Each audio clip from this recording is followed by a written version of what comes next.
مرحبا بكم أعزائي الكرام أينما كنتم، وأهلا بكم من جديد في عالم الرياضة. وفي عنوان هذا الحدث: قرعة كأس الملك تسفر عن مواجهة نارية بين برشلونة والريال مدريد. إذا كالعادة قبل أن نمر للتفاصيل المرجو ضعنا بلايك لكي يصل هذا الفيديو لأقصى حد ممكن وتعم الفائدة على الجميع، وشكرا.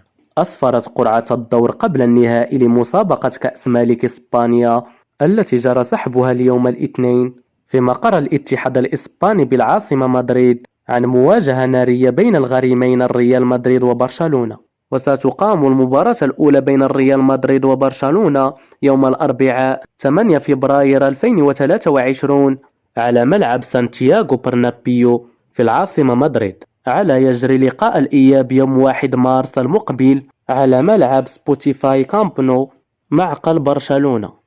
وأما المواجهة الثانية في الدور قبل النهائي لمسابقة كأس ملك إسبانيا لكرة القدم فستجمع فريق أوساسونا وأتلتيكو بيلباو. وستجرى مباراة الذهاب يوم الخميس 16 فبراير المقبل على ملعب الأول، ولقاء الإياب يوم الاثنين مارس 2023 على الملعب الثاني. ومن المنتظر أن يختلف مواعيد مواجهتي الكلاسيكو بين قطب الكرة الإسبانية بين الريال مدريد وبرشلونة بسبب مشاركة الفريق الملكي في كأس العالم للأندية بالمغرب خلال شهر فبراير 2023.